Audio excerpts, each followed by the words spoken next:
Halo Sobat Cerdas, sudah siap TKA?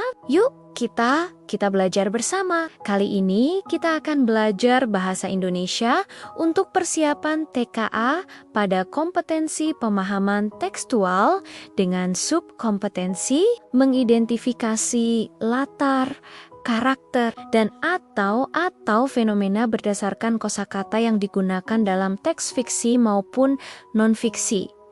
Analisis teks naratif fiksi, kita akan belajar menganalisis teks naratif dengan membedah karya fiksi, seperti cerpen dan novel. Analisis ini diperlukan untuk memahami unsure pembangun karya sastra. Mari kita ingat kembali unsure, pembangun cerita, tema, dan amanat. Tema adalah gagasan inti atau pokok cerita yang mendasari seluruh isi narasi. Sedangkan amanat adalah pesan moral, pelajaran hidup, atau nilai-nilai yang ingin disampaikan penulis kepada pembaca melalui alur dan nasib tokoh. Untuk menentukan tema dan amanat, perhatikan kata-kata kunci yang berhubungan dengan konflik dan nilai. Misalnya, jika tokoh sering menghadapi pilihan sulit yang berkaitan dengan kejujuran, maka tema akan berkisar pada integritas moral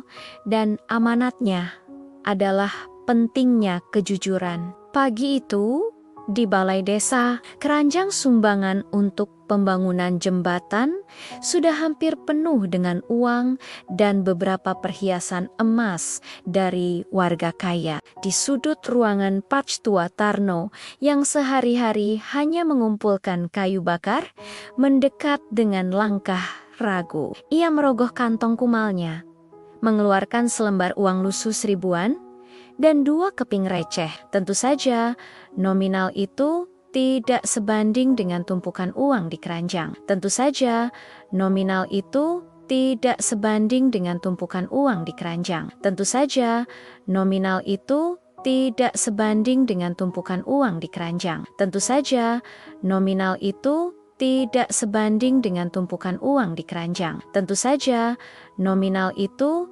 tidak sebanding dengan tumpukan uang di keranjang. Tema yang paling mendalam adalah hakikat ketulusan dan makna sejati dari pengorbanan. Tema ini ditarik dari kontras antara sumbangan yang besar, uang dan emas, dan sumbangan yang kecil, secara nominal uang lusuh seribuan. Kata kunci seluruh hasil keringatnya selama seminggu menunjukkan bahwa meskipun jumlahnya kecil, nilai pengorbanannya sangat besar bagi Pak Tarno. Amanat cerita diperkuat oleh penegasan narator di akhir dan kontras karakter Pak Kades yang sinis versus ketenangan Pak Tarno. Pesan moralnya adalah nilai sebuah perbuatan baik, sumbangan tidak diukur dari jumlahnya yang terlihat oleh mata manusia, melainkan dari ketulusan dan pengorbanan yang mendasarinya. Tokoh dan karakter.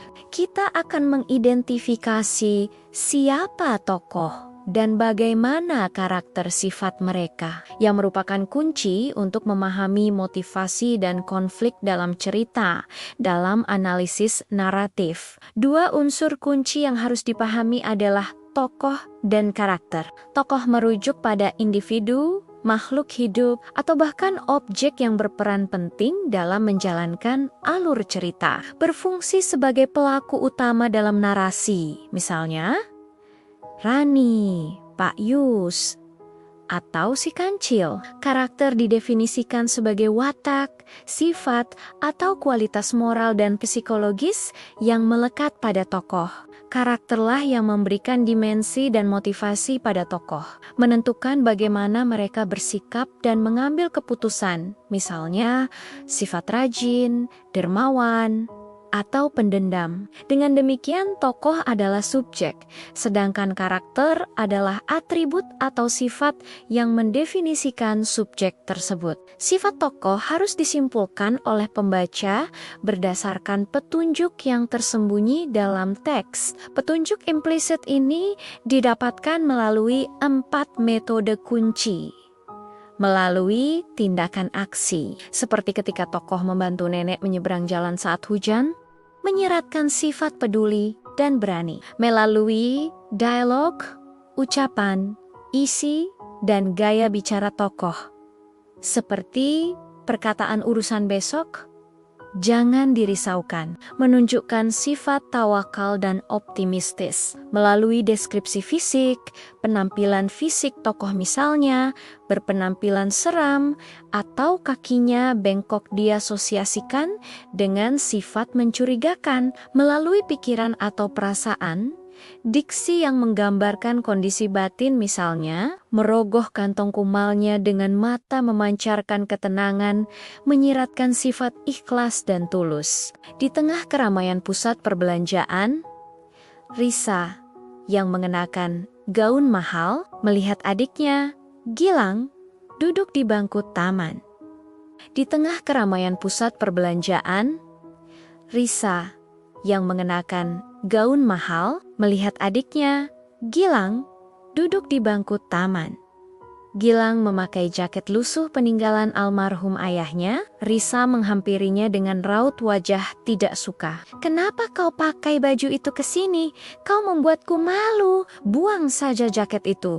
Kita beli yang baru." Gilang hanya tersenyum tipis dan memeluk jaketnya erat-erat. Ini satu-satunya yang tersisa darinya. "Kak, aku tidak peduli pandangan orang." Gilang kemudian berdiri dan memberikan makanan pada seekor anjing liar di dekatnya. Analisis karakteristik tokoh. Tokoh Risa dapat disimpulkan memiliki sifat materialistis, egois, dan gila hormat. Kesimpulan ini ditarik dari dialognya yang fokus pada penampilan luar dan pandangan sosial. Seperti ucapan, "Kenapa kau pakai baju itu?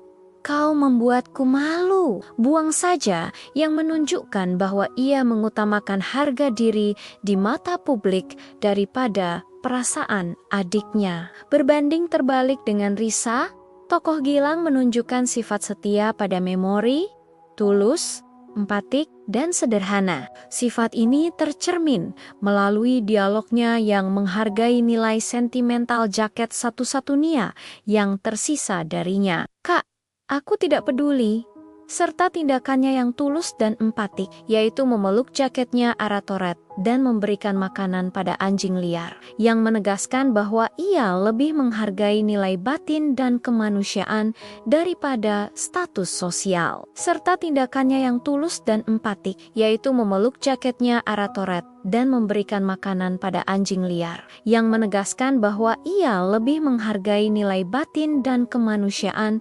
daripada status sosial. Serta tindakannya yang tulus dan empatik, yaitu memeluk jaketnya Aratoret dan memberikan makanan pada anjing liar, yang menegaskan bahwa ia lebih menghargai nilai batin dan kemanusiaan daripada status sosial. Serta tindakannya yang tulus dan empatik, yaitu memeluk jaketnya Aratoret dan memberikan makanan pada anjing liar, yang menegaskan bahwa ia lebih menghargai nilai batin dan kemanusiaan daripada status sosial. Serta tindakannya yang tulus dan empatik, yaitu memeluk jaketnya Aratoret dan memberikan makanan pada anjing liar, yang menegaskan bahwa ia lebih menghargai nilai batin dan kemanusiaan daripada status sosial. Serta tindakannya yang tulus dan empatik, yaitu memeluk jaketnya Aratoret dan memberikan makanan pada anjing liar, yang menegaskan bahwa ia lebih menghargai nilai batin dan kemanusiaan daripada status sosial. Serta tindakannya yang tulus dan empatik, yaitu memeluk jaketnya Aratoret dan memberikan makanan pada anjing liar, yang menegaskan bahwa ia lebih menghargai nilai batin dan kemanusiaan daripada status sosial.